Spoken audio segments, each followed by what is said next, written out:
Henry Lou abandoned me on the roadside to appease his lover. I was in a severe car accident, and just as I was about to die, I suddenly saw a barrage of comments floating across the night sky. The unforgettable first love is dead. And then it's the same old story of the stand-in stepping up and being repeatedly abused. The most pitiful one is Andrew. He still doesn't know that the person he's loved for so long was so close to him when she died. With the last bit of strength I had left, I dialed the number of my archenemy, Andrew. I didn't die and ended up in Andrew's hands. He pinched my chin, a cold smile spreading across his lips. The day I die, Miss Lee, you'll be coming with me. The barrage erupted. He means even in death, he'll want to be buried with you. Isn't that true love?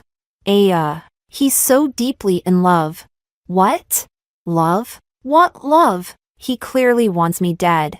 The next second, Andrew leaned down and kissed me. Chapter 1. Henry and I had a huge argument, and he threw me out on the roadside. The reason for our fight was that new intern in his company, Winona. They say she looks like me, but younger and more soft-spoken. In the car, Henry received a distress call from her. On the phone, she cried, her voice trembling as she said she had drunk too much and was being harassed by thugs outside a bar. I turned my head and sneered at Henry. Why didn't she call the police if she was being harassed? Why call you?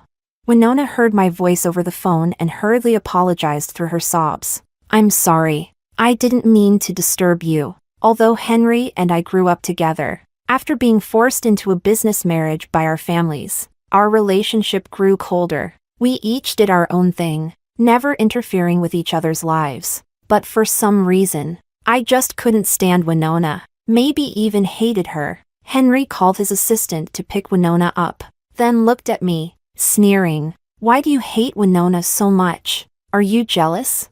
I'm not jealous. I hate her because she... My voice trailed off, as I suddenly saw a line of text floating across the sky through the windshield. Because she's a pretentious coquette. I thought I was seeing things. A pretentious coquette. I sneered. I don't just hate her. I quite hate you too. If you don't make her disappear, then forget about the marriage. Before long, the assistant called back. Mr. Lou. Miss Lynn got drunk and went to the riverbank. She looks like she's thinking of jumping into the river. I suddenly remembered how my dad's mistress used to always be on the verge of death, and my temper flared. If you go to her today, we're calling off the wedding. His brows furrowed, his eyes darkened, a sign that he was about to lose his temper. You want her dead?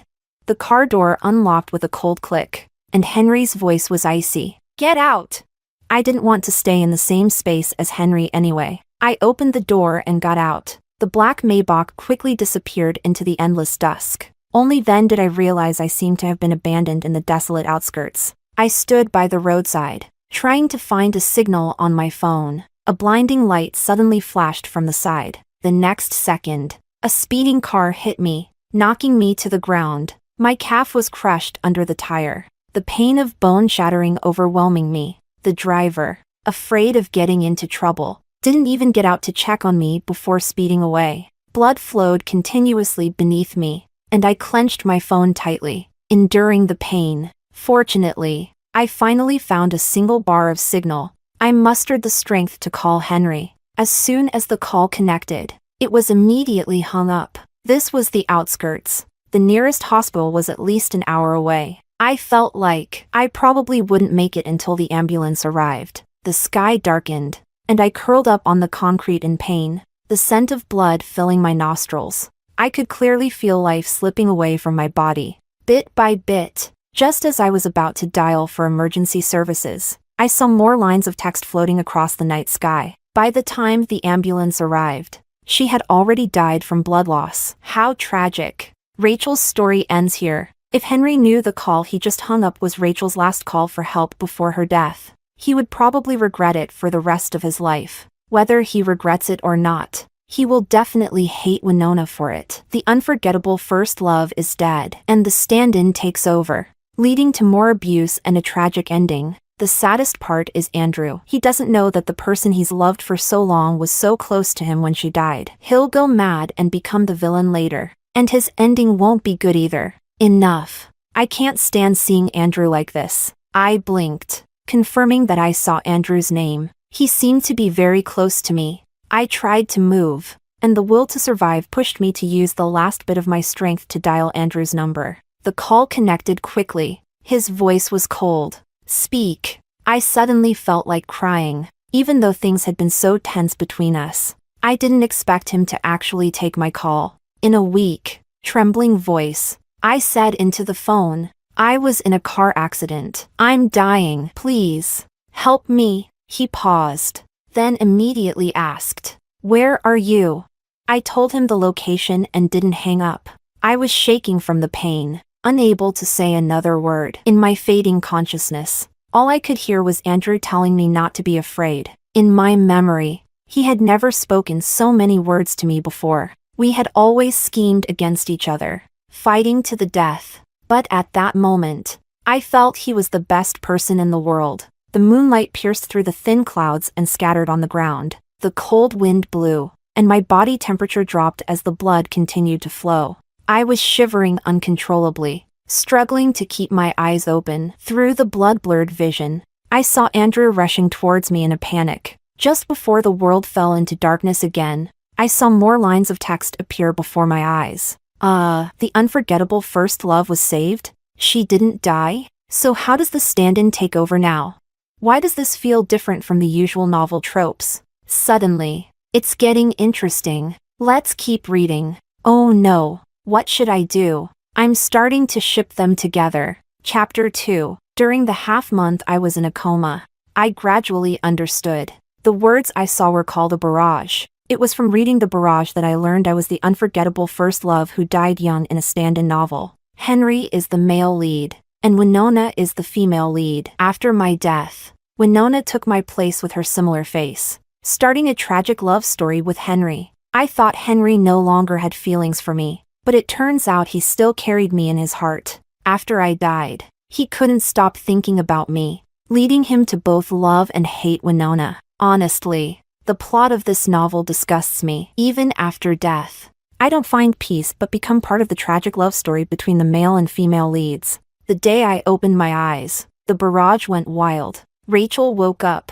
She really didn't die. No kidding. Andrew spent so much money hiring the best doctors in South City to save her, watching over her day and night. Of course, she wasn't going to die. Henry still thinks she's just throwing a tantrum by disappearing. He's still glued to Winona, waiting for Rachel to come back and admit her mistake. Ugh, so annoying. She better not wake up and start competing with Winona for the male lead again. It's the same old cliché plot. My fingers moved slightly, and Andrew, who was lying by the bed, immediately opened his eyes. He stared at me blankly for a moment before hurriedly calling for the doctor. While the doctor examined me, Andrew sat beside me, his gaze fixed on me. Only after listening carefully to the doctor's instructions did he finally approach. As he came closer, I noticed the dark circles under his eyes. He really did stay by my side day and night. He looked down at me, his expression unreadable. "Why did you call me?" I didn't know how to explain, so I just rasped. I randomly dialed your number. Thank you for saving me." Andrew's dark eyes were cold, devoid of any warmth. "The doctor says you're fine now. Since you're awake, call your fiancé and have him come pick you up." Andrew. I called him softly. "Maybe we could be friends." His tall figure stood against the light, the shadows deepening beneath his brows. And he sneered. "Being friends with Miss Lee costs tens of billions." Andrew clawed his way up from the very bottom. He had no background, no way out, so his methods were ruthless. He was notorious in the business world for his cutthroat tactics. 3 years ago, he snatched 2 projects from Henry to get back at him. I deliberately approached Andrew. Surprisingly, he wasn't very guarded against me. I quickly teamed up with Henry to take away his most important business deal, causing him to lose billions. Those billions might not mean much to Mr. Chin now, but 3 years ago, it was a fatal blow that nearly ruined him. The last time we met, he grabbed my face and warned me harshly. "Miss Lee, the next time we meet, I'll kill you myself." But this time, not only did he not kill me, he saved my life. I watched his back as he walked away and sighed softly. He probably won't ever talk to me again. At that moment, a line of text floated before my eyes. Call him husband, and see if he talks to you. I froze for a moment, then unconsciously murmured, husband? Andrew stopped in his tracks at the doorway, his whole body tense. He really heard that. Seeing the barrage explode on the screen, my ears suddenly turned bright red, and I wanted to crawl into a hole. Andrew slowly turned around and asked me, did you hit your head?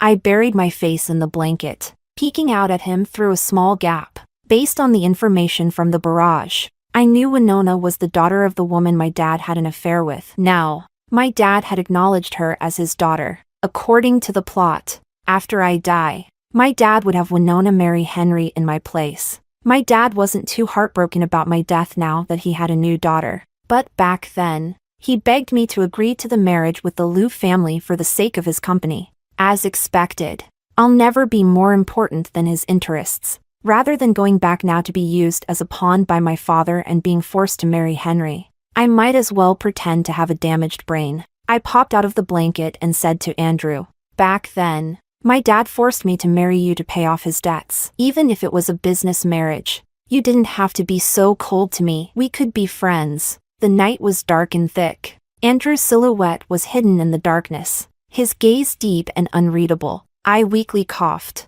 Andrew, I want some water. He walked to the table, poured a glass of water, and then walked over to me. He glanced at the needle in the back of my hand, then gently helped me sit up, carefully feeding me water. Rachel, if I find out you're lying to me again, I really will kill you. His voice was low, cold, and dangerous. I bit the rim of the cup, slowly drinking the water. Hearing his soft warning, my body couldn't help but tremble slightly. When I looked up, I saw more lines of text floating by. Oh, please. You were worried sick about her swollen hand from the four. Who would believe you'd actually kill her?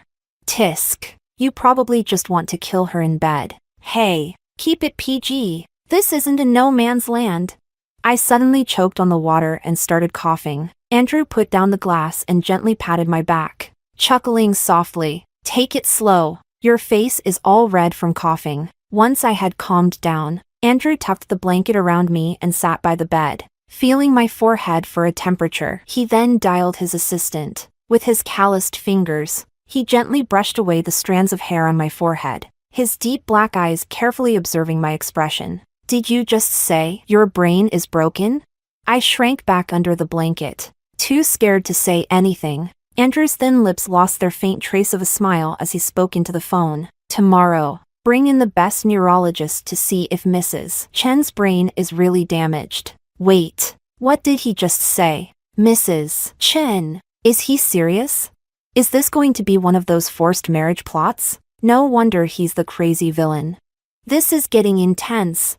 I was completely stunned. I'm still injured and was only planning to play dumb for a while to avoid the wedding with Henry. But it seems I've provoked someone I shouldn't have. Had I known, I would have just continued to play dead. I turned my head slightly, avoiding his hand. There's no relationship between us. We agreed before the engagement that this marriage is purely a business arrangement, and we wouldn't interfere in each other's lives. Andrew realized that I had mistaken him for Henry. He narrowed his long eyes slightly. Rachel, do you know what kind of person I am?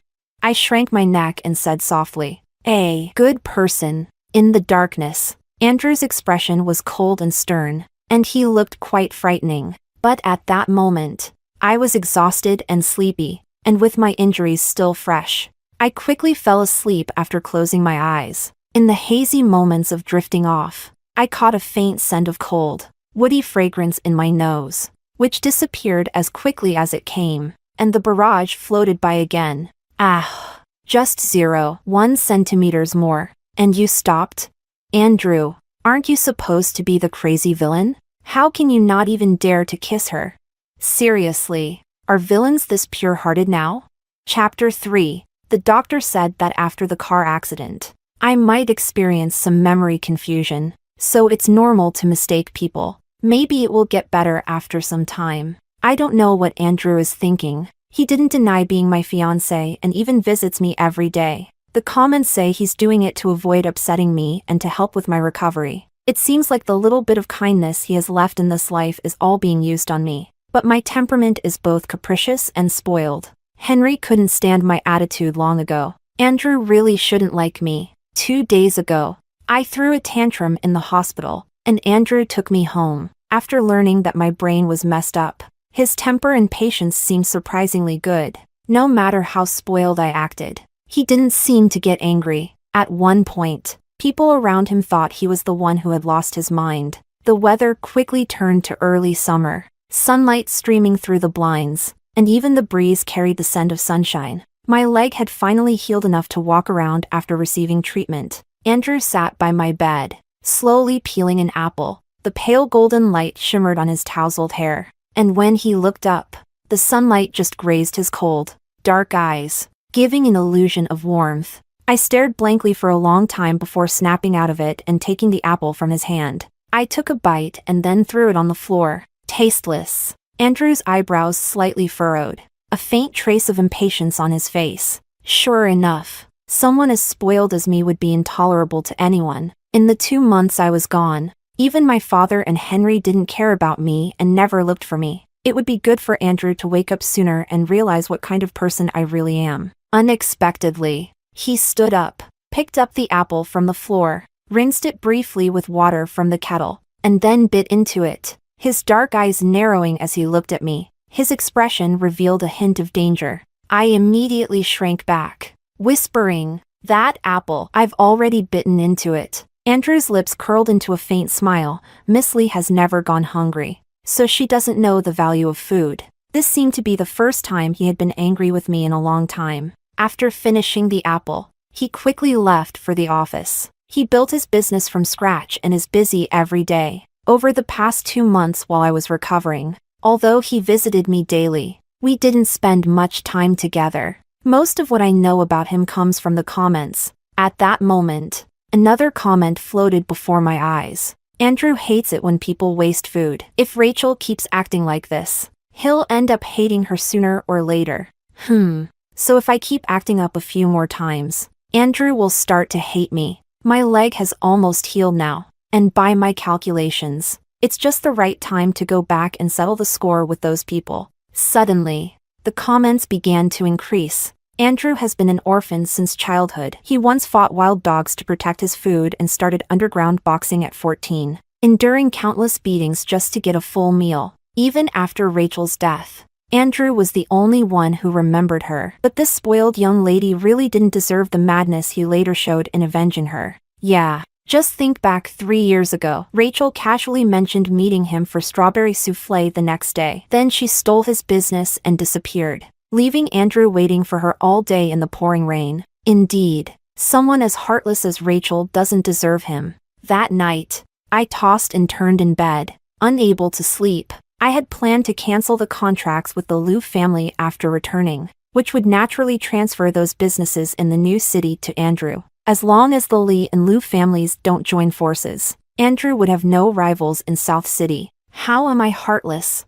Lying in bed, staring at the screen full of comments accusing me of being heartless, I suddenly sat up. In the quiet of the night, I let out a long sigh. I truly deserve to die. Chapter 4. I climbed out of bed, felt for the crutch beside the bed, and headed to the kitchen. I turned on the kitchen light and hobbled to the fridge, taking out the ingredients. Since I'm picky about food, the fridge is always well stocked, so making a souffle wouldn't be a problem. I cooked the batter, piped on the cream, and finally added fresh strawberries on top. Looking at the delicate dessert on the plate, I let out a cold snort. Let's see who dares to say I don't deserve Andrew. Were you calling me? My body stiffened for a moment as I slowly turned to see Andrew lazily leaning against the doorframe. I had no idea how long he had been standing there, but I quickly found the answer in the comments. It seems he had been there shortly after I entered the kitchen, but I was too focused on what I was doing to notice him. I couldn't help but complain. Are you a ghost? Standing behind someone without making a sound, he walked into the kitchen, tugging at the corners of his lips. If you wanted something to eat, why didn't you call someone? Why sneak into the kitchen in the middle of the night? I pushed the souffle in front of him. I made it for you. Earlier, I suddenly realized I had misspoken and quickly shut up. Andrew paused, tilting his head slightly to look at me. Miss Lee has regained her memory and finally stopped calling me husband?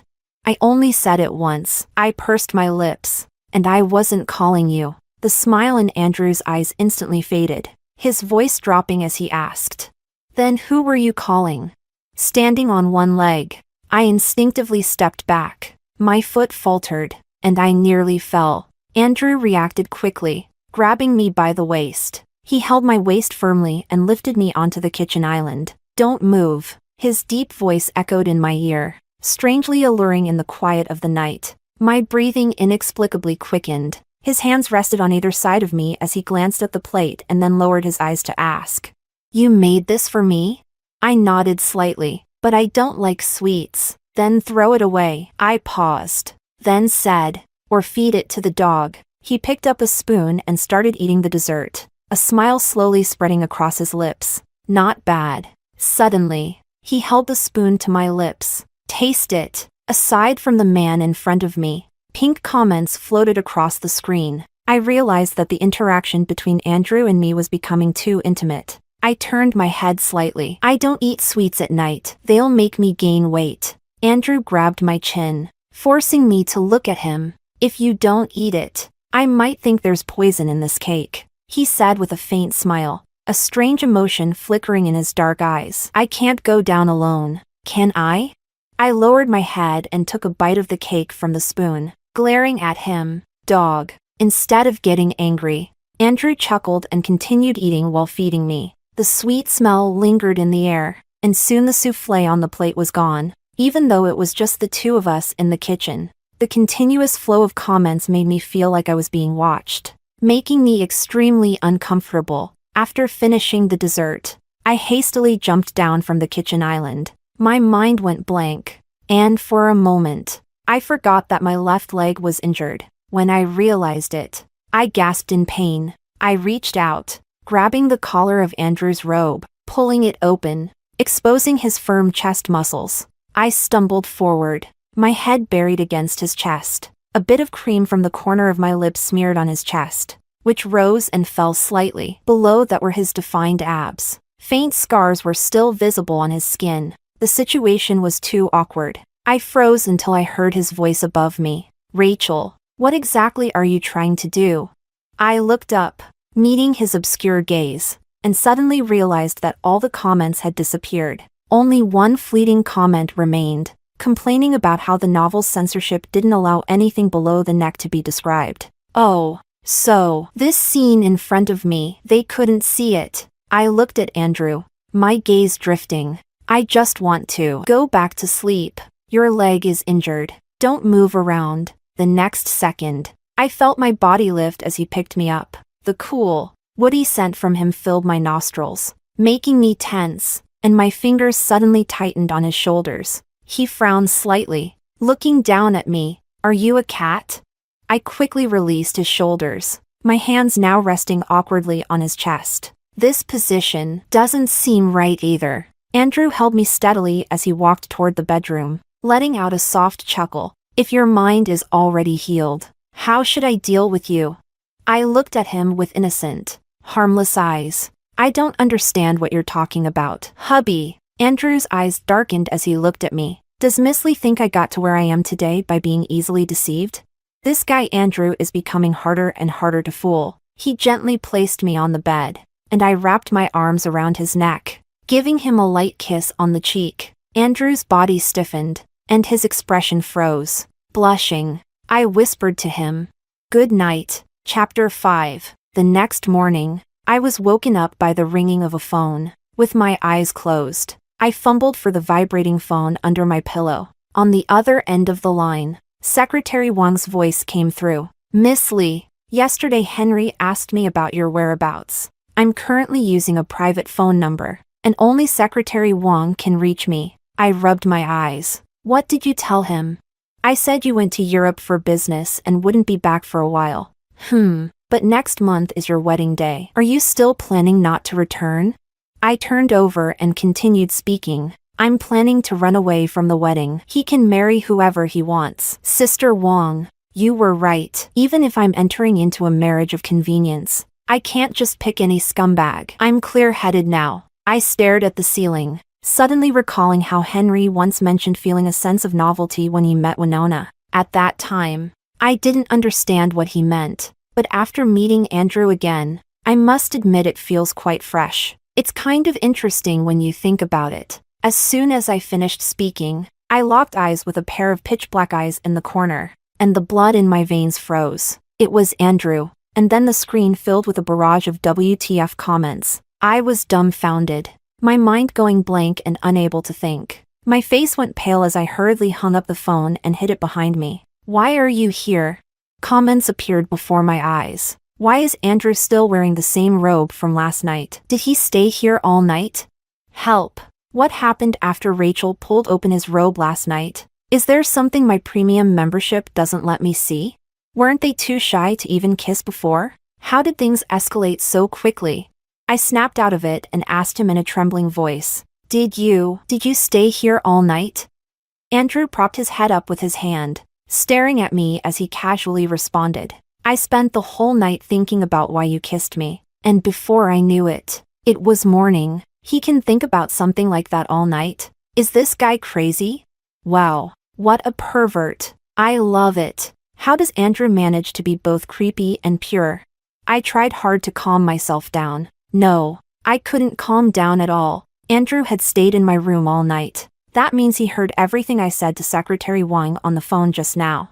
I'm really doomed now. Andrew stood up and slowly walked over to me, a cold smile spreading across his face. I didn't understand it at first, but after hearing your phone call just now, it all makes sense. He grabbed my wrist, looking down at me with a fierce tone. Rachel, so all this time, you've been playing me. The veins on his forehead bulged. He was genuinely angry. The force in his grip grew stronger, and for a moment, I felt like he was going to crush my wrist. I winced in pain and let out a soft groan. His expression softened slightly, and he immediately let go of me. I rubbed my wrist, too scared to meet his gaze, and quietly tried to explain. My brain seemed to have cleared up last night. Andrew let out a sarcastic laugh. So when you called me husband last night, you were fully aware?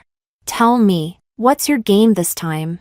I met his gaze with teary eyes, the pain making tears well up at the corners of my eyes. I didn't. He reached out, his slightly rough fingertip brushing the corner of my eye, while his other hand gently massaged my reddened wrist. That won't do. You can't just quit in the middle of the game, or I might take revenge. Before I could react, he leaned down and bit hard on the skin between my thumb and forefinger. Dog. I couldn't help but curse at him. Instead of getting angry, he lowered his eyes and looked at me, chuckling softly. A comment floated across the screen. Did he enjoy being insulted?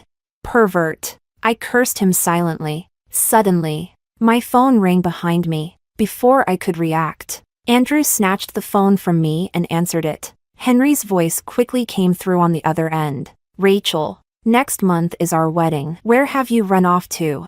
Henry must have taken Secretary Wang's phone.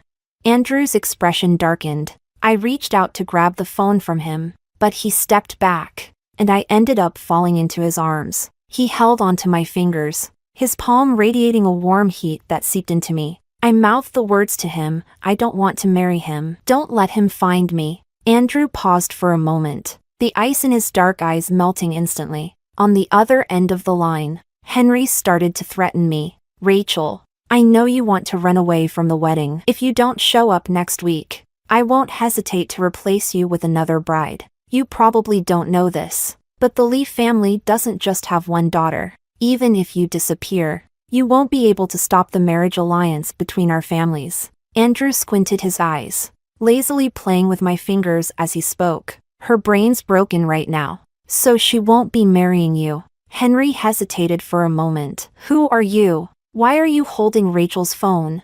Where is she now? Andrew looked down at my panicked expression and chuckled. She's obviously in my hands. Andrew held me firmly in his arms, his actions both forceful and gentle. The cold, woody scent of him overwhelmed my senses, and I was too nervous to move. Rachel, Henry gritted his teeth, calling my name. But before he could say anything else, Andrew hung up the phone and tossed it aside. Andrew raised his hand, gently rubbing the top of my head, and asked in a low voice, "Do you want to get back at your fiancé?" I stared blankly, my mind completely blank, until the screen in front of me was suddenly filled with comments. It was only then that I realized, belatedly, that I seemed to have nodded. Has my brain really gone bad? Andrew's slightly rough fingertips traced the contour of my ear, down my cheek, and finally rested on my lips. After a moment, a hint of a smile appeared in his eyes. "Relax." His deep voice was both seductive and restrained. I grew even more nervous because the barrage of comments didn't disappear like they did last night. "Aw, I'm so excited.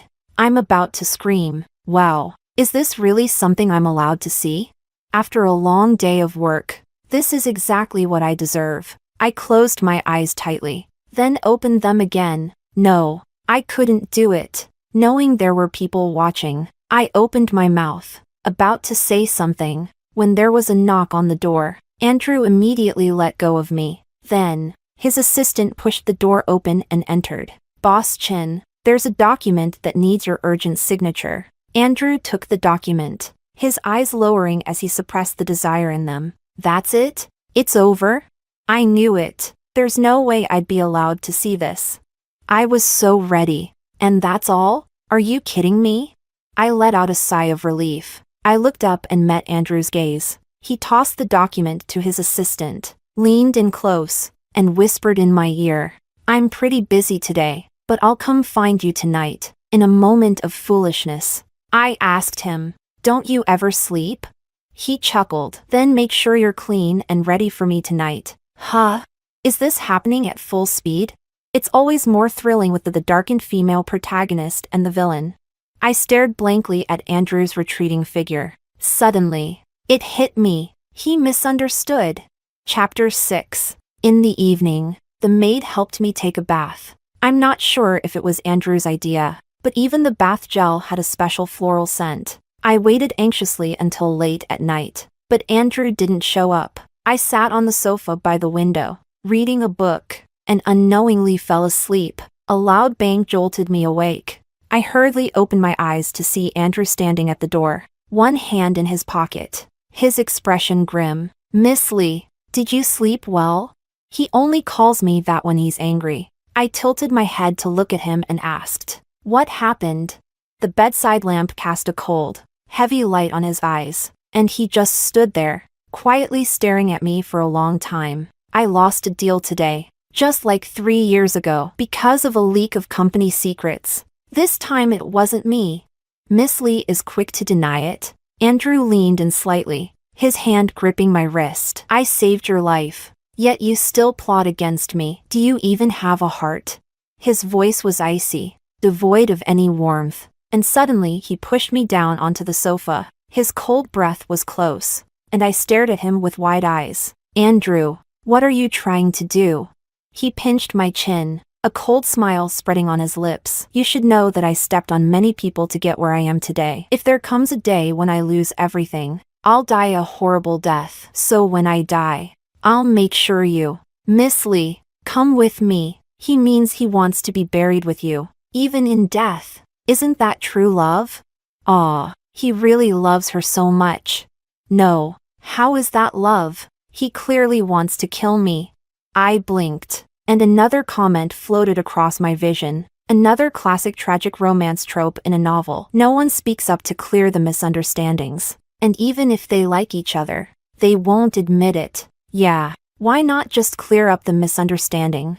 I calmed down and looked up at him. "I already told you it wasn't me. You should really check for a mole in your company. Besides, I've started liking you now, so I won't hurt you anymore." The coldness in Andrew's eyes faded as he froze. Wait, did she actually just speak up? Ha, what good will that do? In novels, even if the heroine defends herself with all her might, the hero never believes her. But they're not the main characters. Andrew stared at me, a faint smile suddenly lifting the corners of his lips. "Rachel, even if you're lying to me this time, I'll accept it." Then, with sudden excitement, he leaned down and bit my earlobe. "Aw, this is pure love." Who can follow this wild plot? Dog. I began to insult him, but he silenced me with a fierce kiss. The light around me dimmed, the chaotic words disappeared, and I was enveloped in his towering shadow. Outside the window, the night was boundlessly quiet. All I could hear were our breaths and the erratic beats of our hearts. Andrew's hand pressed against the back of my head while his other hand grasped my fingers. Our palms overlapped. Our fingers interlocked tightly, the floral scent wafting in from the terrace mixed with the woody fragrance of Andrew's cologne, overwhelming all my senses. The steady rhythm of his breathing grew heavier, gradually stealing my breath until I was gasping for air. Just when I thought I might suffocate, he finally released me. He raised his hand, wiping the light smear of blood from his lips, and smiled at me. You can bite too, just like me. His husky voice carried a seductive undertone in the stillness of the night. Then, as if remembering something, he narrowed his eyes at me. Almost forgot. You've been waiting for me to sleep. As soon as I realized what he meant, he scooped me up and tossed me onto the soft bed. The next second, he tightened his grip around my waist, pulling me into his arms, and whispered softly, "Sleep." I looked up at him in a daze. He pinched my waist lightly. "Your leg hasn't healed yet." "I'm not a beast." "What?" Disappointed?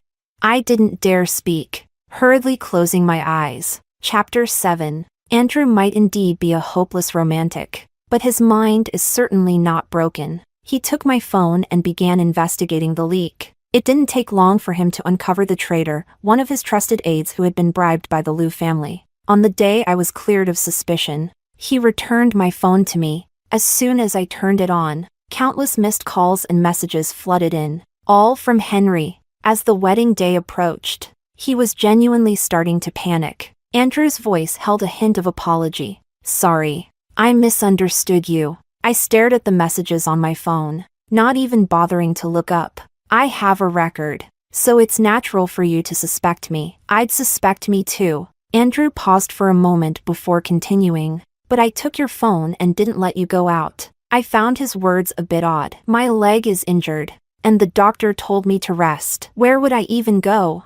A soft laugh came from above, Andrew's voice uncharacteristically gentle. "Then let me do something for you." I suddenly looked up, catching sight of the comments floating past. "Are you two really this reasonable?" Meanwhile, Henry called out Rachel's name in his sleep, and Winona heard it, leading to an 18-chapter-long argument.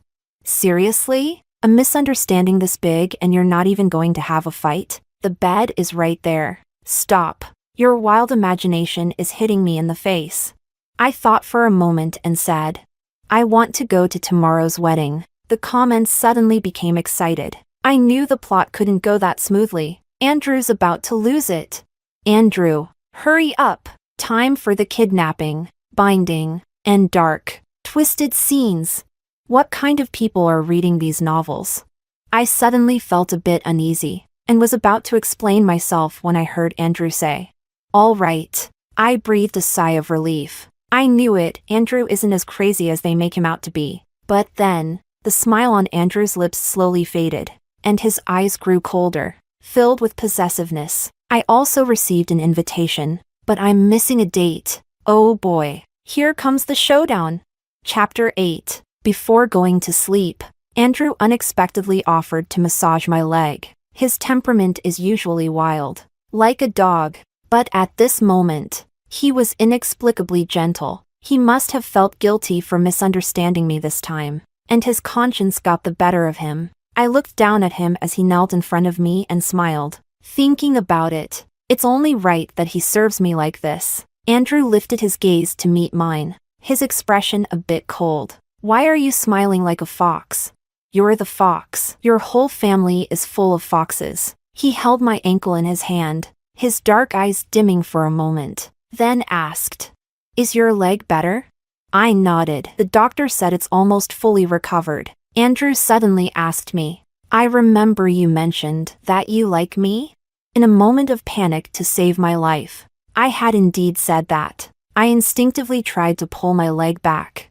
If you believe that just because I said it, then Boston is really easy to fool. As soon as the words left my mouth, a series of mocking comments flashed before me. Rachel is tough only with her words, constantly expressing her dissatisfaction. Sis, when you said that, your face and neck were turning red. If you don't like him, I'm a dog. Andrew's cold gaze lingered on my flushed ears for a moment before he chuckled, then grabbed my chin and kissed me on the lips. After a brief kiss, he let me go and stared into my eyes. What we didn't finish that day, we'll continue now. I didn't understand what he meant. It wasn't until he pinned me beneath him, and the subtitles in front of me instantly disappeared, that I realized what he was talking about. He kissed my neck lightly, then propped himself up to carefully observe my expression. The lights in the room were turned off, and moonlight streamed in, softening the sharp contours of his face. He looked devastatingly handsome.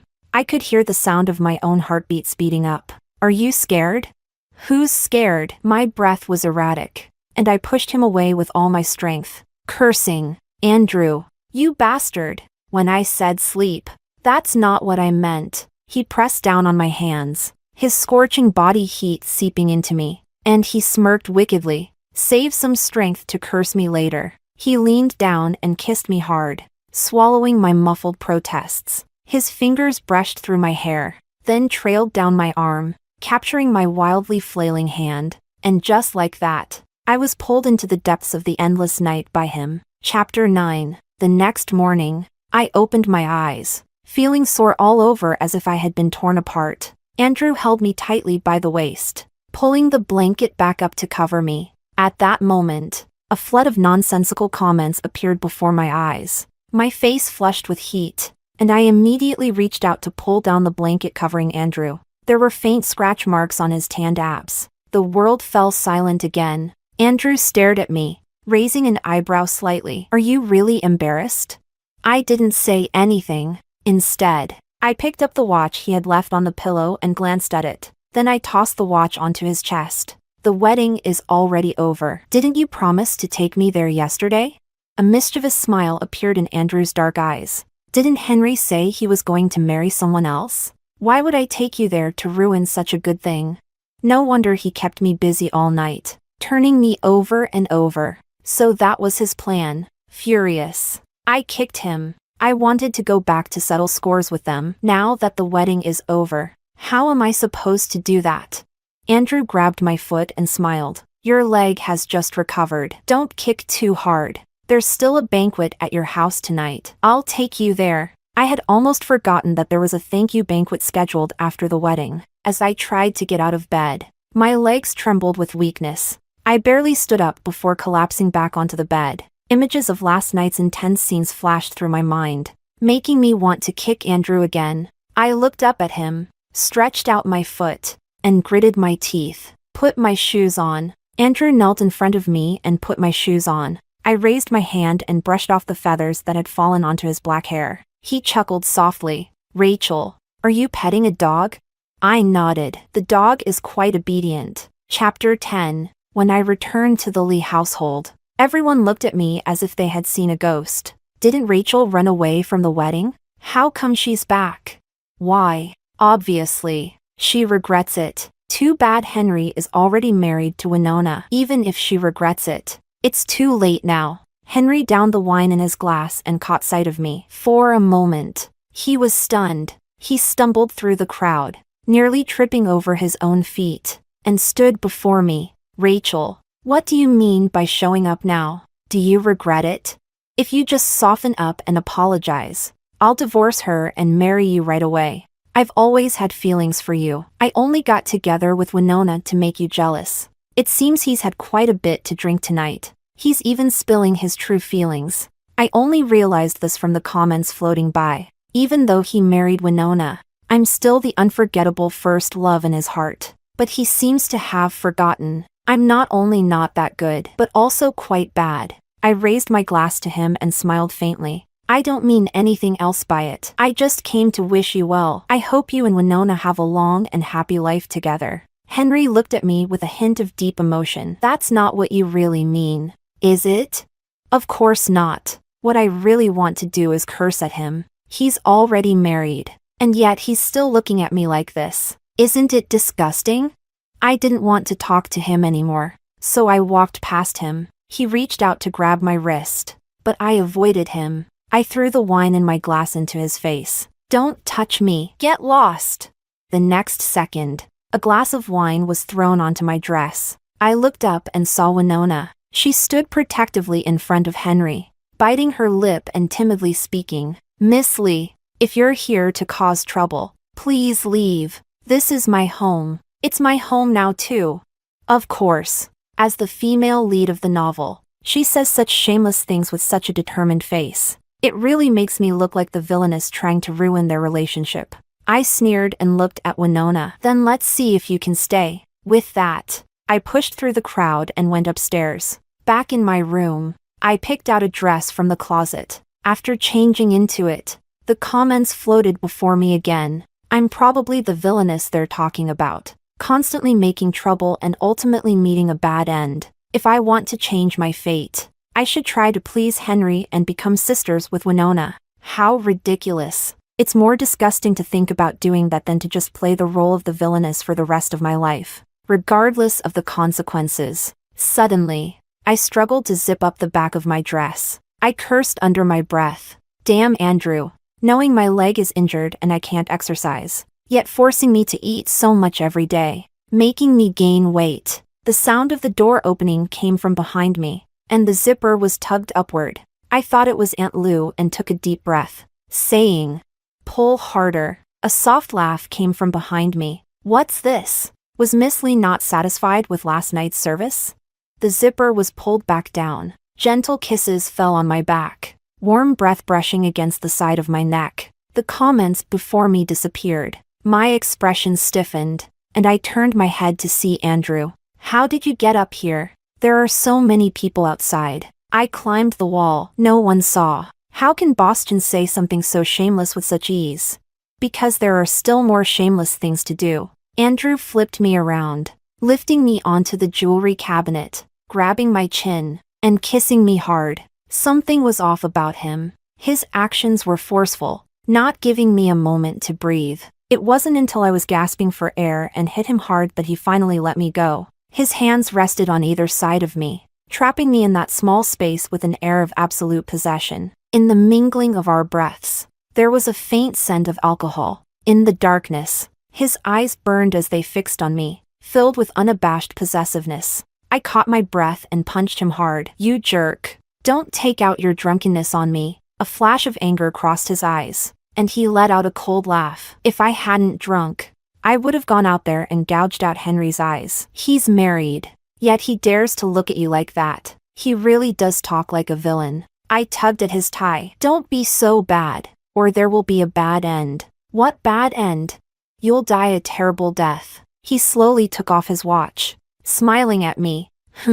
I'll take you with me when the time comes, bastard." He leaned down, kissing me again, silencing the words I hadn't yet spoken. Chapter 11. When Andrew finally climbed out of the window after half an hour of fussing, I changed my clothes and sat in front of the vanity mirror, covering the traces of our earlier intimacy. The comments reappeared. As I walked downstairs, my legs were still a bit wobbly. All the guests in the hall turned their eyes on me. Andrew stood among the crowd, dressed in a tailored suit and wearing gold-rimmed glasses. He looked every bit the elegant scoundrel. I quickly averted my gaze and, as I stepped down the last stair, my father suddenly stepped in front of me. "What do you mean by showing up now? What? Are you here to sabotage the marriage alliance between the Liu and Lee families?" I looked at him coldly. "I've been gone for so long, and you never bothered to look for me. During that time, you even recognized a new daughter and arranged for her to marry Henry, making the Lee family the laughingstock of all South City." As soon as I finished speaking, a sharp smack rang out. My father slapped me in front of everyone. My head tilted to the side, and I tasted a faint hint of blood in my mouth. The room fell silent. Andrew's expression darkened, but before he could react, I stopped him with a glance. My father pointed his finger at me, shouting, "You ungrateful daughter, get out of my sight."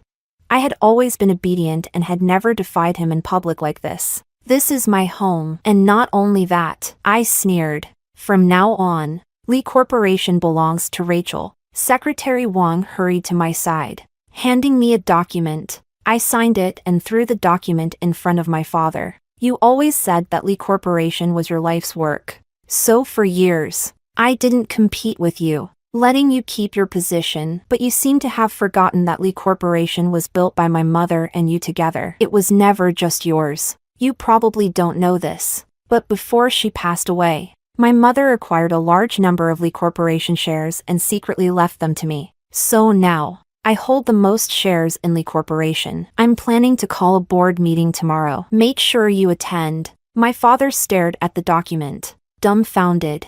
My gaze shifted to the middle-aged woman in a cheap house standing behind him. She was Winona's mother, my father's first love whom he couldn't forget even after marriage. If I had really died in that car accident, everything that belonged to my mother and me would have fallen into her and Winona's hands. The thought was laughable. I walked past my father and stood in front of Henry's parents. Once I'm in charge of Lee Corporation, our collaboration with the Liu family will be terminated. It must have been hard for you to put on such a grand show of switching brides today. Liu's father turned pale with anger. Not working with the Liu family? Who in South City would do business with you? I would. Andrew's voice suddenly cut in. Liu's father glanced at my unchanged expression and laughed bitterly. Everyone in South City knows Andrew is a ruthless bastard. Are you sure you want to give up the Liu family to work with him?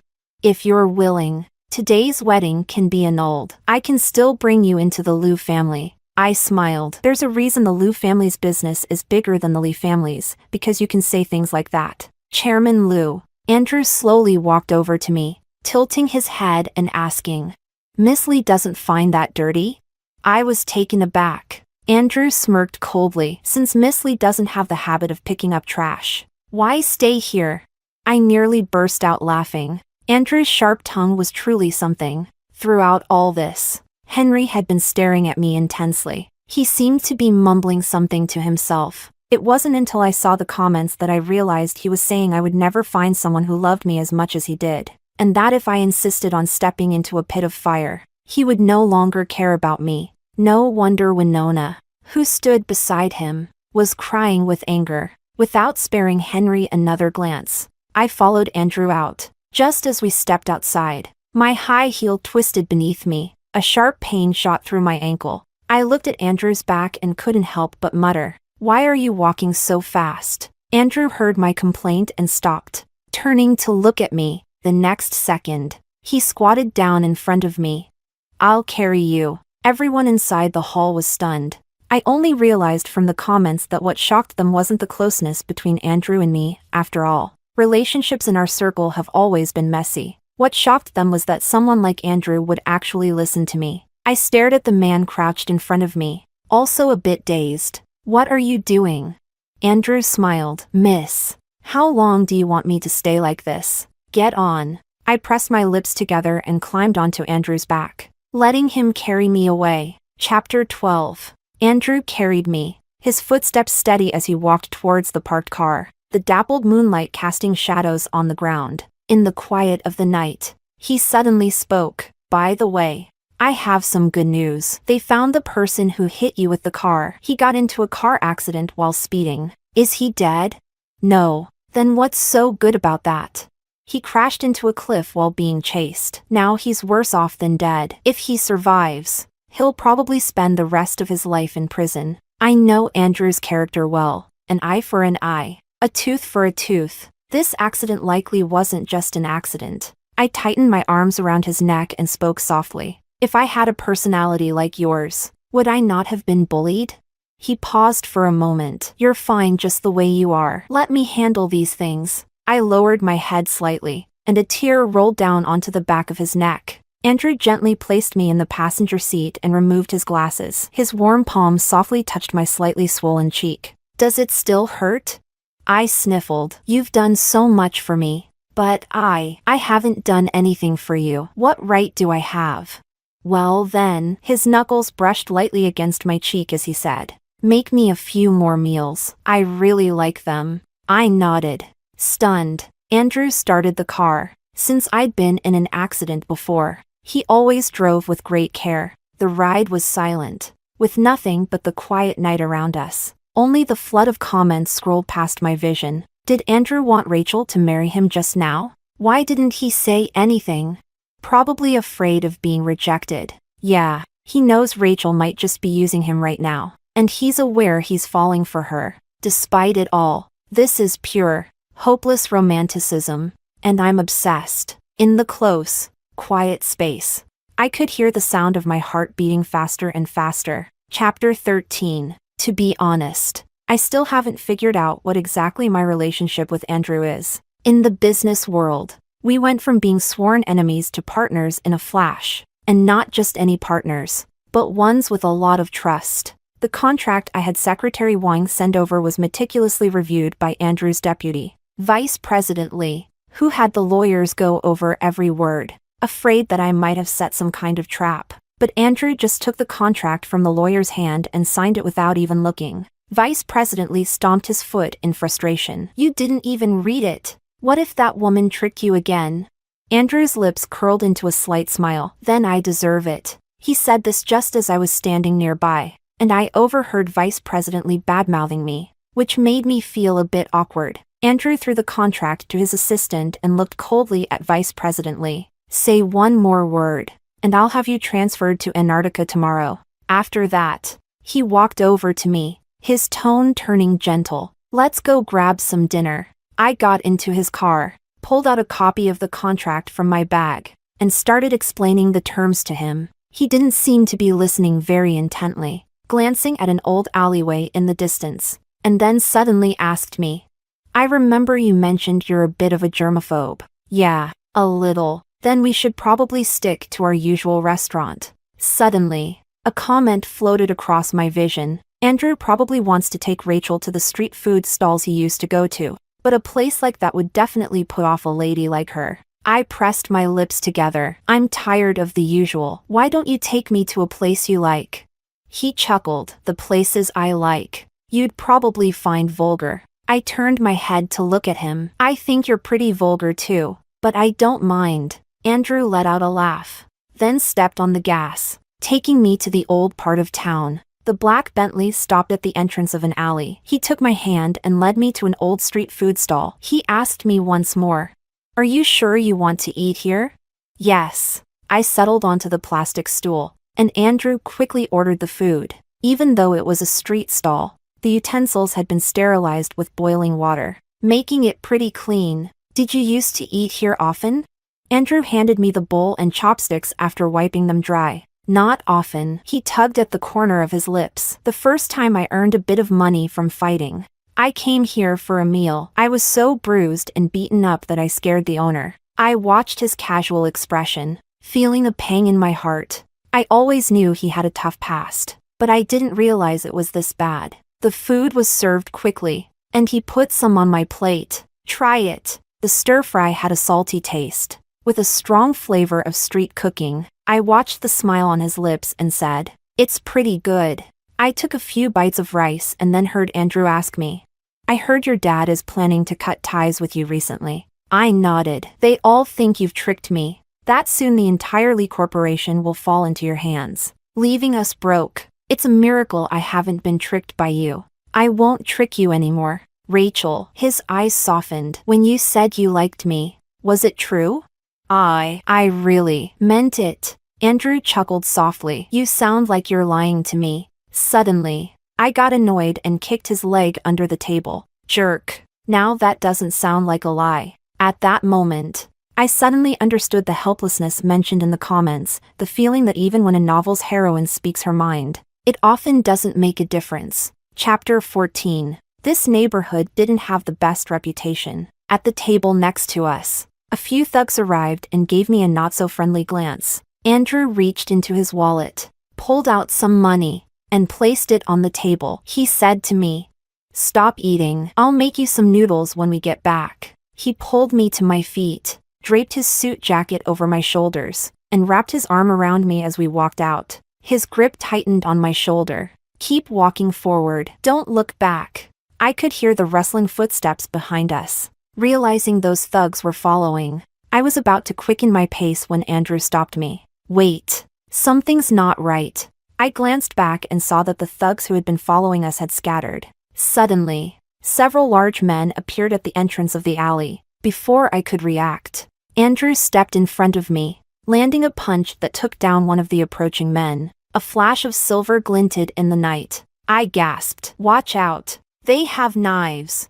The sound of fists hitting flesh echoed around me. Andrew glanced back at me. "Find a place to hide." I ran to a corner, my hands shaking as I fumbled for my phone to call the police. A man with a knife charged at me. I suddenly realized that all of this seemed to be aimed at me today. I backed away in panic, and just as the knife was about to plunge into my chest, Andrew grabbed the man from behind, locking his arm around his neck. The man fell backward, crashing to the ground. Andrew told me to run, but I barely made it a few steps before I tripped and fell flat on my face. Useless. Andrew walked over to me slowly, a faint smile on his lips. "Miss, what would you do without me?"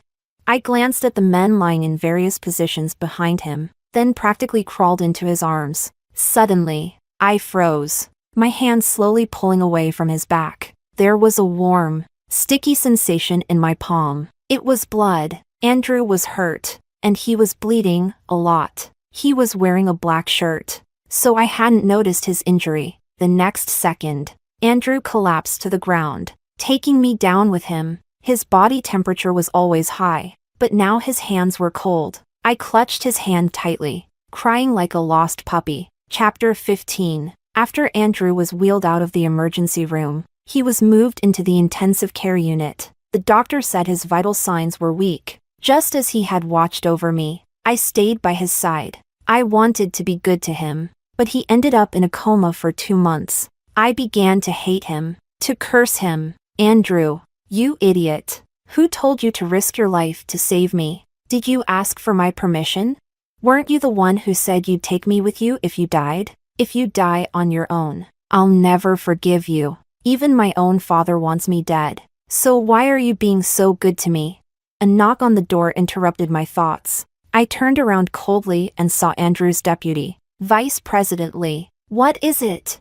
"Miss Lee, those 2 old bastards have been imprisoned. Now, not only Lee Corporation, but even Lu Corporation is finished." I nodded indifferently. "You can go back to work." Vice President Lee immediately retreated. At that moment, the comments floated by. "Vice President Lee treats Rachel and Andrew the same way now. He probably realized Rachel is just as crazy as Andrew and not someone to mess with. Haha. If Andrew doesn't wake up soon, Rachel might just take the title of the craziest love-struck character in this story." 2 months ago, the 4 men who stabbed Andrew were hired by my father. Their target was me. As long as I was dead, the company would fall back into his hands. I always knew I wasn't as important as profits in his eyes, but I never thought he would go so far as to want me dead. He was my only family. In this world, it seems that Andrew is the only one who cares about me, and without Andrew, the world feels incredibly empty. I knew someone like my father had dirty secrets,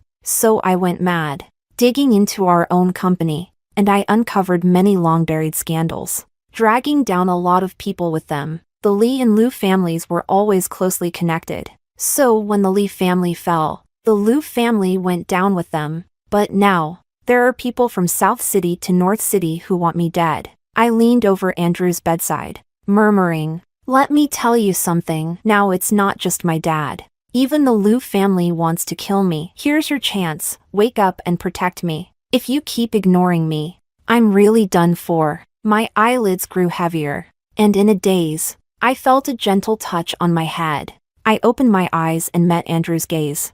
I quickly stood up and pressed the call button to notify the doctor, but his hand lightly grasped my wrist. As if he had something to say, I leaned closer to him. "If you die, would you be willing to be buried with me?" His voice was soft, hoarse. The rain that had been pouring down on South City for 2 months finally stopped, and the clouds began to clear. The doctor said Andrew was lucky and was out of danger. Not long after, he was transferred to a regular ward. I sat by his bed, peeling an apple. Andrew leaned against the headboard, watching me with a lazy smile. "Why don't you just give it to me to bite into? If you keep peeling, there'll be nothing left but the core." I glared at him but didn't stop what I was doing. "Eat it or don't." "I will." Andrew took a bite of the apple and raised his eyebrows at me. "I heard from Vice President Lee that you went a little crazy while I was in a coma." I tugged at the corner of my mouth. I went nuts avenging you and ended up losing Lee Corporation. Now I have nothing, so you need to get better quickly, work hard, and make money to pay me back. Andrew chuckled. I'm still a patient. And you want me to work? Do you have no conscience? I shook my head. No, I'm a bad person. If you regret it now, there's still time. I don't regret it. The smile on Andrew's lips was faint. I'm willing to be tormented by you for the rest of my life. Is Andrew confessing? Is it that hard to say I love you? The world of villains is always incomprehensible, but it doesn't make it any less enjoyable to watch. Chapter 16. After the Liu family went bankrupt, Henry took what little was left and fled to a foreign country to start over. Winona wanted to follow him, but her mother tied her up and sent her to another wealthy man's bed. One day, when I was out shopping, I ran into her again. She walked straight up to me, her eyes red, and said, "Rachel, I'm separated from Henry now. Every day, I'm stuck with someone I don't even like. Do you have any idea what kind of life I'm living?" She always looked like this, weak, pitiful, as if the whole world owed her something. I responded coldly, "If you don't like him, you can leave. What does that have to do with me?" She shook her head. "He won't let me or my mother go." "Rachel, you went after so many people, but you spared me. After all, we are sisters by blood. Can't you help me?" I found it laughable. She wasn't even resisting, so why should I help her? "Miss, do I look like a good person to you?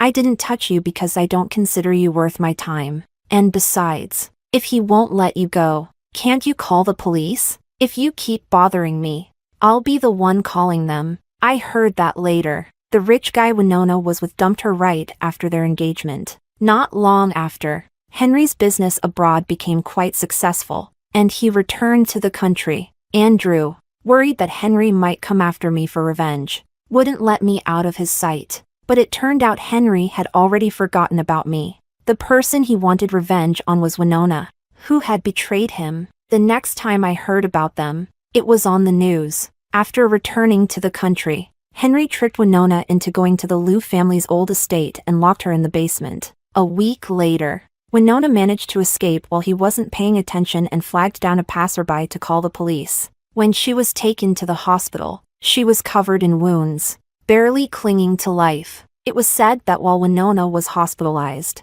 the Liu family bribed her mother to write a letter of forgiveness for Henry. But Winona, always the weak one, surprisingly cut ties with her mother and insisted on suing Henry. Her luck wasn't all bad. When she was at her wit's end, a top lawyer suddenly appeared and helped her win the case, sending Henry to prison.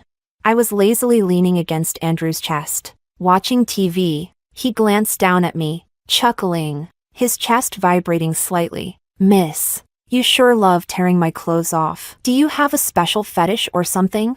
I took a bite of the peach he offered. It's the only way to get some peace and quiet, according to those who send comments. Any scene in the novel that goes below the neck ends up getting censored. Only like this could the endless barrage of comments disappear from my vision. "The lawyer who helped Winona with the case seems to be your high school classmate. Did you arrange that?" I suddenly had a change of heart and felt like doing something good. Andrew hugged me tighter, lowering his head so that the stubble on his chin brushed against the top of my head. "Then could you do one more good thing?" I looked up and asked, "What is it?" Andrew didn't respond. Instead, he went back to the room and changed into a white shirt. He rarely wore white, but when he did, it gave him an air of purity, combined with that excessively handsome face of his. It made my heart race for no reason, my mind going blank for a couple of seconds before I muttered, "What do you want me to do?" He walked closer, his eyes slightly lowered, his tone serious. "When I woke up, I asked you, if you died, would you want to be buried with me?" I didn't quite understand what he meant. It wasn't until the comments flooded my vision that I realized. Andrew was proposing to me. I didn't know if I was touched or angry. With tears in my eyes, I punched his chest. "Idiot! Who proposes like that?" Andrew laughed, catching my hand and gently kissing the back of it. Then he pulled out a diamond ring and slipped it onto my ring finger. I froze. "You're not even going to ask if I want to?" He curved his lips into a smile. "I know you do. At that moment, the screen was filled with comments. Woohoo! Happy ending! So it turns out Henry and Winona weren't the main characters after all. Who would have thought I'd get to see the villains have a perfect ending? But unlike before, when Andrew leaned in to kiss me, the screen full of comments disappeared. The story ended here, and that long, heated kiss lasted for quite some time. Andrew's fingers slid through the hair framing my face, cupping my cheeks as he studied my expression through the lingering light. What are you thinking?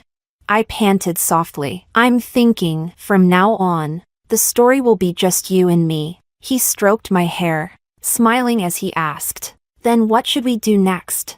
I wrapped my arms around his neck, stood on tiptoe, and kissed him. He immediately pinned me down on the sofa. Outside, the sound of rain drizzled, and the dampness from the terrace seeped in, slowly evaporating in the heated air. My vision blurred with mist. In the long, deep night, there was only the sound of rain, heartbeat, and breath. Andrew gently wiped the tears from the corner of my eyes, laughing softly as he leaned closer to my ear. There's something I think I forgot to say. Rachel, I love you, and I have for a long time.